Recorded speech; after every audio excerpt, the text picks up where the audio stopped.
Today, I continue learning another clip from friends. Joey speaks French. Learn English with friends. In this clip, Joey is trying. Joey would join. Is gonna join an auditorium for a part, but according to his resume, he is fluent in French, and that part requires the cast to speak French. That's why he was asking Phoebe to help him out. Phoebe tries all her best. The thing is that Joey is very funny. He just made up new words uh, unexpectedly, and regardless what how hard Phoebe tried to help him.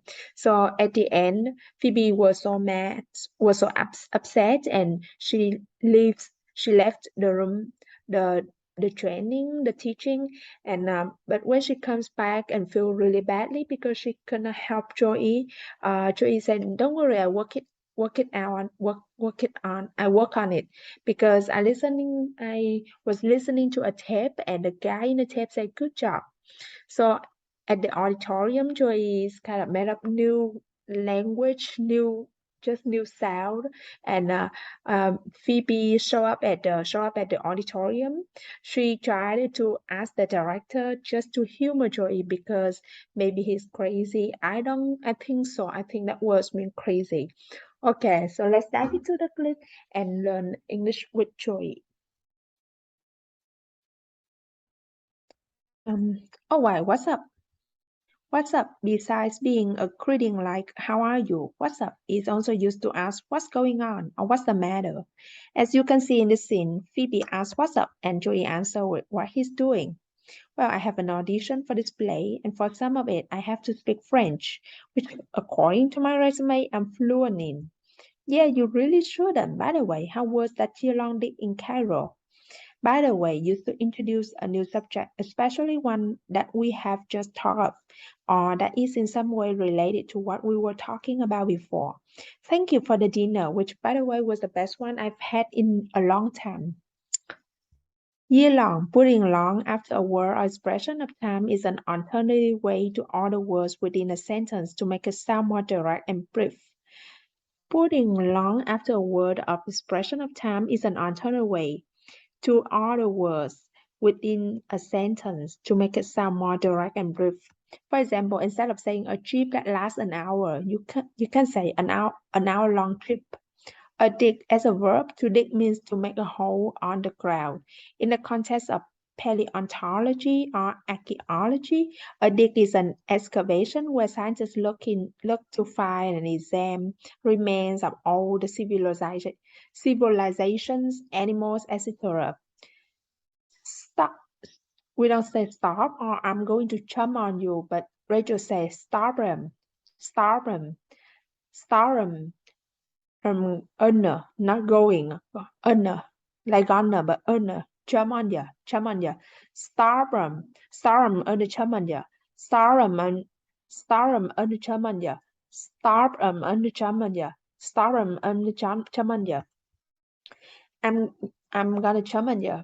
Rachel here is saying that Phoebe's French is causing her to feel sexually attracted to her. Rachel to Phoebe. More commonly, in other situations, this phrase means to criticize someone. He jumped on me. He jumped on me when I made a mistake. He jumped on me when I made a mistake. It's not quite what I'm saying. Not quite, not completely, or not exactly. There were some moments in the interview when I wasn't quite sure what to say. Not quite. Not quite. Really listen, got it. I got it. Used to say that you know and you now understand something. Also often used to say you have the situation under control. Are you going to be able to give the presentation in English? Don't worry, I got it. Okay, maybe if we just break it down.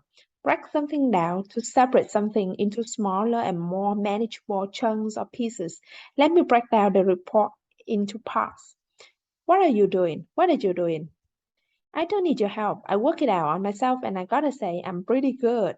Work something out to manage to find a solution to a problem by thinking about it. You'll find this game difficult at first, but you'll work it out pretty soon. I gotta say, you to show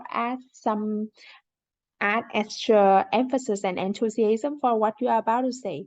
I volunteer to help in the kitchen, but I gotta say, I don't know anything about cooking. But here Joyce uses expression in another common way, which is to excuse yourself for a lack of modesty and say, I have no other option but to brag about it. I gotta say my English has improved a lot since I started to watch these videos. Excuse yourself for a lack of modesty. Okay. The first way is to add emphasis. Okay. How could you possibly think that? For one thing, the guy in the tape said I was doing a good job. Possibly often goes together with certain verbs to communicate surprise or shock. How could you possibly think that's a good idea? For one thing, used when mentioning one reason for something as an example when there are several other reasons. In the US, I choose to live in San Diego. For one thing, you have nice weather all year round. Tape, the most popular media for recording and reproduce audio before the digital MP3 technology became mainstream. Tape is also used for refer to a VHS tape. Dude, come on, French it up. French it up. This means to start speaking more French. Three, in a creative and funny way, invents a new expression by adding up after the noun. Even though this type of construction is a standard part of the language, natives occasionally invent new words this way. For example, although the word vocab is not a standard verb, somebody might say in a playful way, let's vocab it up and learn some new idioms. I was passing by when I heard this man speaking the regional dialect of my French town of Astrolade. This is funny because Phoebe says whatever French sounding words come first to her mind. And in this case, Estée Lauder is a company that manufactures makeup products, not a town in France. Would you please just humor him? To humor someone as a verb, this word means to do what someone wants so they don't become upset, however unreasonable their wishes might be. I applied for the job just to humor my parents, but I think going to go with. But I think we're gonna go with. We're gonna go with. But I think we're gonna go with. To go with someone else, something else, to do something or someone for a particular purpose. 8 people applied for the job. I think we are gonna go with the last lady we interviewed. Okay, that's it.